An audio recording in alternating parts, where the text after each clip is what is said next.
Hi, welcome to Soul, Body, Life, Soul. It's the journey of our soul evolution, coming here into the body. Why do we do it? Well, we do it because we want to understand more. We can't manifest in the possibilities that we can manifest here in the physical is not available to us for a start when we're in the physical. So we come here. Plus we want to learn and understand. So another reason why we come.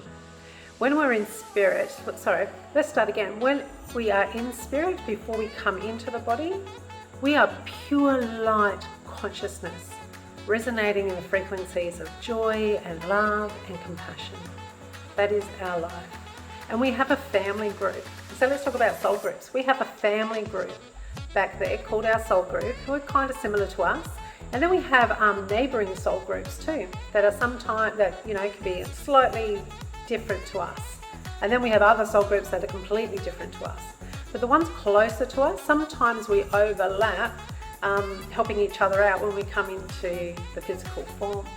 So people in your soul group may be your mum, dad, sisters, brothers, lovers, friends, people that impact your physical life in a major way will be part of your soul group or a neighbouring soul group. And again, it is done, the organisation of that is done in pure love, compassion and joy, with the main aim to support one another to experience what we said we wanted to experience here. And then we have freedom of choice on how we respond to those events and people and situations, into the higher frequencies or into the lower frequencies. Always our choice.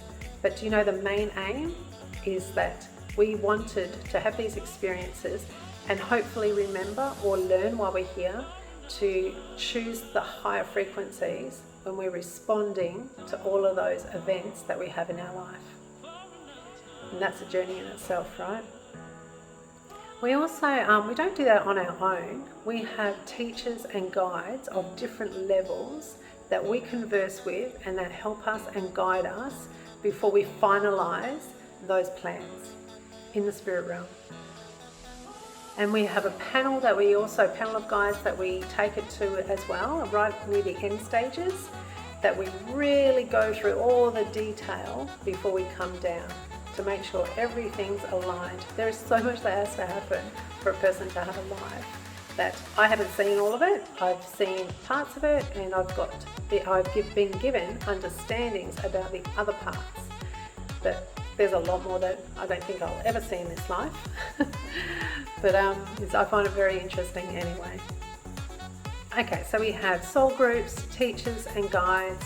It's our choice to come here. And I want to share with you something that I experienced about my own life before I was born.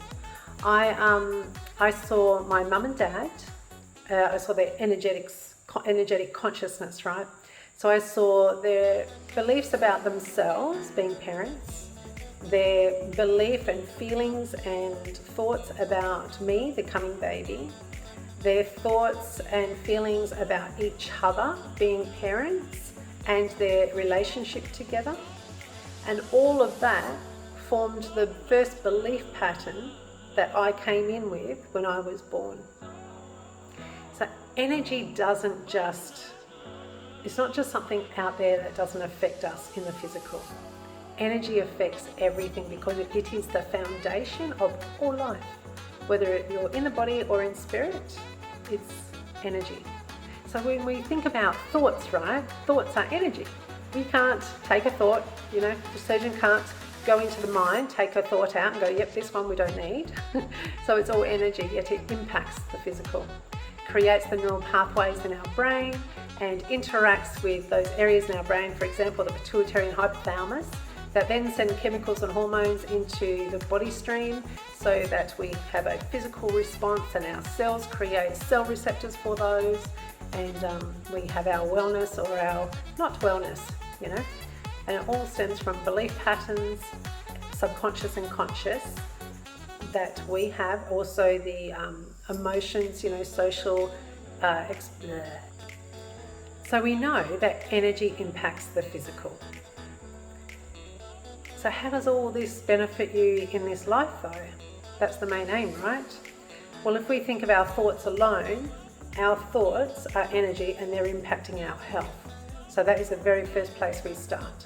And science knows as well that low vibrations, lower, slower vibrations create illness, and higher frequencies create wellness.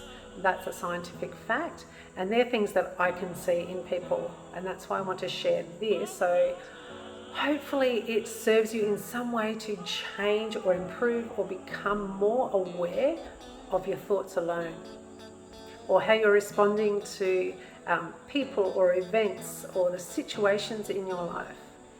You can change your responses, you can change your chemical input into the body, which then ripples out into your aura and interacts with the consciousness of energy around you, and over time changes your life experiences and events. Energy is always conversing with energy, and life comes from energy. It's always interacting. There's no other way around it. I think that's it. So if you find this interesting, please let me know. I really have no idea what to talk about that most people would find interesting. So drop a comment down below, put a heart emoji, a star emoji, a thumbs up. Just converse. Let me know what you find interesting. If there's something you want to talk about, you want me to talk about, then write it in the comments. If it's been my experience, then I can share it with you. If I've seen it, heard it, conversed with one of the guys or someone on the other side, then I can share it with you. But that's all I can do. So let me know. Goodbye.